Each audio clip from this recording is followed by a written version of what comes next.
قواد برتبة وزير. الفساد ملوش لا زمان ولا مكان، كل وقت وليه فساده وأشهر رموزه، بس صفوت الشريف غير كل الرموز. وراء كل حاجة بتحصل مجموعة حاجات. أنا مريم رجب في ما وراء الحاجات. اتولد صفوت الشريف سنة 1933 بقرية زفتة في محافظة الغربية، وعاش مع جدته ووالدته لأن والده توفى من وهو في سن صغير، وخلص في القرية اللي اتولد فيها الابتدائية. خدته أمه وراحت بيه على القاهرة، وعاش هناك لحد ما وصل سن الكلية ودخل كلية العلوم، بس ما كملش وحول لكلية الحقوق، وبرضه ما كملش ودخل الكلية الحربية واتخرج واشتغل ضابط في الجيش. ومن هنا انضم للمخابرات سنة 1957 برئاسة صلاح نصر، وده أصلا كان مصيبة سودة. الراجل ده كان موسوعة في الفساد، وده بكلام مراته اعتماد خورشيد اللي عملت كتاب كامل بتحكي فيه عن كل انحرافاته وفساده، واسمه شاهدة على انحرافات صلاح نصر، واللي قالت فيه انه صلاح نصر من كتر جوراته طلقها من جوزها بالقوة، وما اكتفاش بكده وحطه في سراية المجانين عشان يضغط عليه يكون شاهد على جوازه منها. وقالت في الكتاب ده انه كان عنده ميول شاذة، وانه كان بيعذب الفنانات وقتها عشان يجندهم. وطبعا كان دراعه اليمين وقتها صفوت الشريف اللي اترقى وقتها ومسك رئيس قسم المندوبين بقيادة صلاح نصر، وكان المشرف على كل عمليات الكنترول. والعمليات دي واحدة من أشهر أساليب المخابرات العالمية في استخدام العنصر النسائي في المخابرات، وهي كانت شبه اسمها الكنترول، يعني السيطرة. والسيطرة على السيدات كان من خلال تصويرهم في أوضاع مخلة، ومش بس ممثلات أو فنانات، كمان سيدات مجتمع. كان بيتم نصب كمين للست اللي صفوت ناوي يدخلها قسم المندوبين، واتقال أسماء كتيرة جدا لفنانات كان غير متوقع انضمامهم. فكان بيتم أهم الممثلة إن في منتج فرنسي عايز ينتج عمل ضخم جدا، فتروح شقته على أساس إنهم هيتكلموا في تفاصيل العمل نفسه، وبتكون الشقة مجهزة بكل المايكات والكاميرات المخفية. وهنا يبدأ يستدرجها المنتج الفرنسي وتتصور في وضع مخل، وفي لحظة تدخل عليهم المخابرات ويقولوا لها انها اتصورت بالصوت والصورة، وان الراجل اللي معاها ده جاسوس، فلو ما تعاونتيش معانا هنعتبرك انت كمان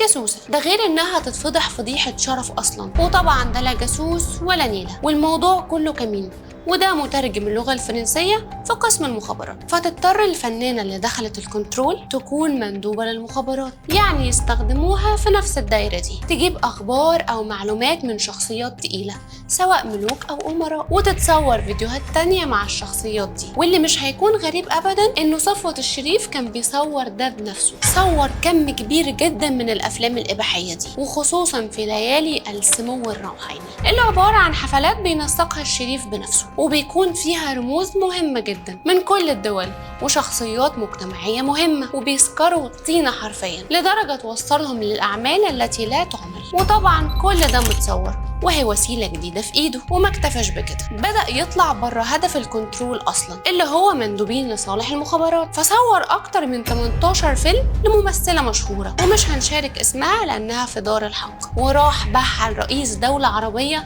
ب100 مليون دولار، وده بهدف التجارة بالمشاهد، يعني بره حاجة المخابرات اصلا. وده طبعا كان جزء من اعترافات صفوت الشريف بنفسه وقت تحويله لاشهر قواضي الفساد في الستينات، وهي قضية انحرافات المخابرات اللي كانت بقيادة صلاح نصر، وكان معاه صفوت الشريف، واللي تم الإفراج عنه وقتها لأنه كان مجرد منفذ لأوامر صلاح نصر، وطلع على المعاش المبكر في سن ال35 ويختفي من المشهد كام سنة، وبواحدة من علاقاته يرجع في منصب في هيئة الاستعلامات لحد ما ينصب كمين لرئيس هيئة الاستعلامات نفسه ويطيره وياخد منصبه، ويتدرج تدرج رهيب في الوظائف، وخصوصا في الفترة الذهبية ليه وهي وقت حكم الرئيس السابق مبارك، ويوصل لمنصب وزير الإعلام. والحقيقة إنه كان في المطلق شاطر جدا وذكي جدا، لدرجة إنه عرف يأثر عليه ويطير رئيس الوزراء كمال الجنزوري بسبب كمين برضه حب الجنزوري يتخلص منه من كتر نفوذه، فعمل ملف كامل فيه كل تجاوزات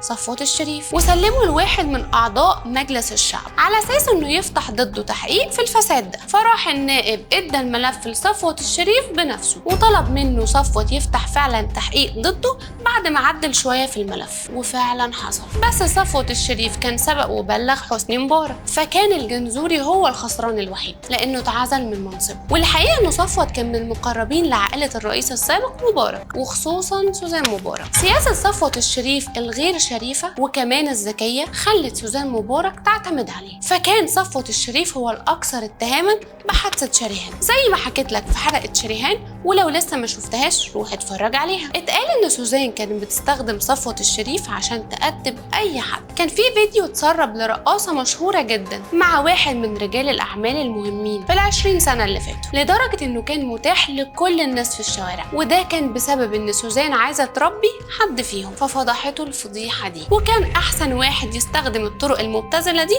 صفوت اللي مش شريف. باختصار قتل أو فضيحة أو استغلال أو تعذيب ده كان ملعب صفوت الشريف، وده اللي اتثبت بعد 40 سنة تقريبا لما اتقتل عمر خورشيد عازف الجيتار. وقتها اتقال إن دي حادثة عادي، بس برضه فضل فيه اتهامات ليه هو تحديدا وإنها حادثة مدبرة لحد يوم وفاته.